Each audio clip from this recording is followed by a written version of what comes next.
శ్రీకార్తీక పురాణము 29 అధ్యాయము అంగీరసుడు దూర్వసుని పూజించుట ద్వాదశి పారణము అత్రిమహాముని అగస్త్యుల వారితో ఈ విధంగా సుదర్శన చక్రము అంబరీషునకు అభయమిచ్చే ఉభయులను రక్షించి భక్తకోటి దర్శనమిచ్చే అంతర్ధమైన వైనమును చెప్పి తిరిగి ఇలా నుడువనారంభించెను.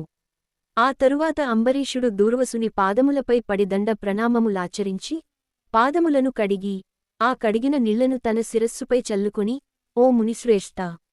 నేను సంసార మార్గమందున్న ఒక సామాన్య గృహస్థుడను. నా శక్తి కొలది నేను శ్రీమన్నారాయణుని సేవింతును. ద్వాదశీవ్రతము చేసుకొనుచు ప్రజలకు ఎట్టికీడు రాకుండా ధర్మవర్తుడనై రాజ్యమేలుచున్నాను. నావలన మీకు సంభవించిన కష్టమునకు నన్ను మన్నింపుము. మీ ఎడల నాకు అమితమైన అనురాగముండుటచేతనే తమకు ఆతిథ్యమిరియవలయునని ఆహ్వానించితిని. కావున నా ఆతిథ్యమును స్వీకరించి నన్ను, నా వంశమును పావనము చేసి కృతార్థుని చేయుము. మీరు దయార్ద్రహృదయులు, ప్రథమకోపముతో నన్ను శపించిన మరలనా గృహమునకు విచ్చేసితిరి. నేను ధన్యుడనైతిని. మీరాక వలన శ్రీమహావిష్ణువు యొక్క సుదర్శనము చూచు భాగ్యము నాకు కలిగినది. అందులకు నేను మీ ఉపకారము మరువలేకున్నాను. మహానుభావ, నా మనస్సంతోషముచే మెమ్మెట్లు స్తుతింపవలయునో నా నోట పలుకులు రాకున్నవి. నాకండ్ల వెంటవచ్చు ఆనందబాష్పములతో తమ పాదములను కడుగుచున్నాను. తమకు ఎంత సేవ చేసినను ఇంకను రుణపడుయుందును.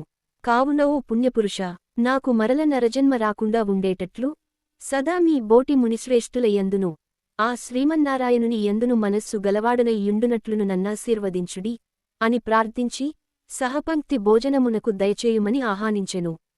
ఈ విధంగా తన పాదములపై బడి ప్రార్థించుచున్న అంబరీషుని ఆశీర్వదించి, రాజా, ఎవరు ఎదుటివారి బాధను నివారణ గావించి ప్రాణములు కాపాడుదురో, ఎవరు శత్రువులకైనను శక్తికొలది ఉపకారము చేయుదురో అట్టివారు తండ్రితో సమానమని ధర్మశాస్త్రములు తెలియచేయుచున్నవి.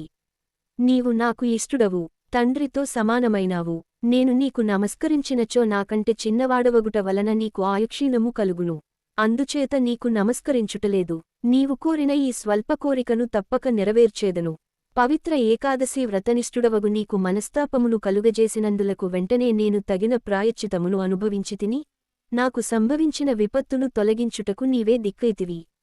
నీతో భోజనము చేయుట నా భాగ్యముగాక మరొకటి ఎగునా అని దూర్వాసమహామునిని పలికి, అంబరీషుని అభీష్టము ప్రకారముగా పంచభక్ష్య పరమాన్నములతో సంతృప్తిగా విందారగించి, అతని భక్తిని కడుంగడు ప్రశంసించి, అంబరీషుని దీవించి సెలవు పొంది తన ఆశ్రమమునకు వెళ్ళెను. ఈ వృత్తాంతమంతయు కార్తీకశుద్ధ ద్వాదశి రోజున జరిగినది.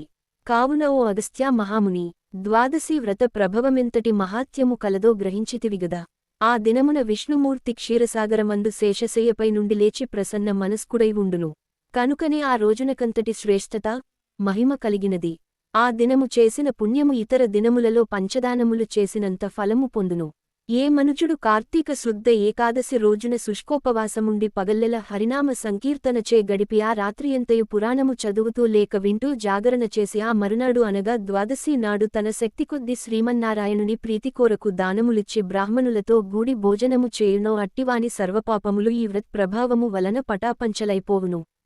ద్వాదశి గడియలు తక్కువగా యున్నను. ఆ ఘడియలు దాటకుండగనే భుజింపవలయును. ఎవరికైతే వైకుంఠములో స్థిరానివాసమేర్పరచుకొని ఉండాలని కోరిక ఉండునో అట్టివారు ఏకాదశి వ్రతము, ద్వాదశి వ్రతము రెండునూ చేయవలెను. ఏ యొక్కటియు విడువకూడదు. శ్రీహరికి ప్రీతికరమగు కార్తీకశుద్ధ ద్వాదశి అన్ని విధముల శ్రేయస్కరమైనది. దాని ఫలితము గురించి ఎంత మాత్రము సంశయింపకూడదు. మర్రి చెట్టు విత్తనము చాలా చిన్నది అయినను అదే గొప్ప వృక్షమైన విధముగా కార్తీకమాసంలో నియమానుసారముగా చేసిన ఏ కొంచెము పుణ్యమైనను అది అవసానకాలమున యమదూతల పాలు కానీయక కాపాడును. అందుకే ఈ కార్తీకమాస వ్రతము చేసి దేవతలే కాక మానవులు తరించిరి. ఈ కథను ఎవరు చదివినను లేక వినినను సకలైశ్వర్యములు సిద్ధించి సంతాన ప్రాప్తి కూడా కలుగును అని అత్రిమహాముని అగస్త్యునితో చెప్పెను. 29వ అధ్యాయము సమాప్తము.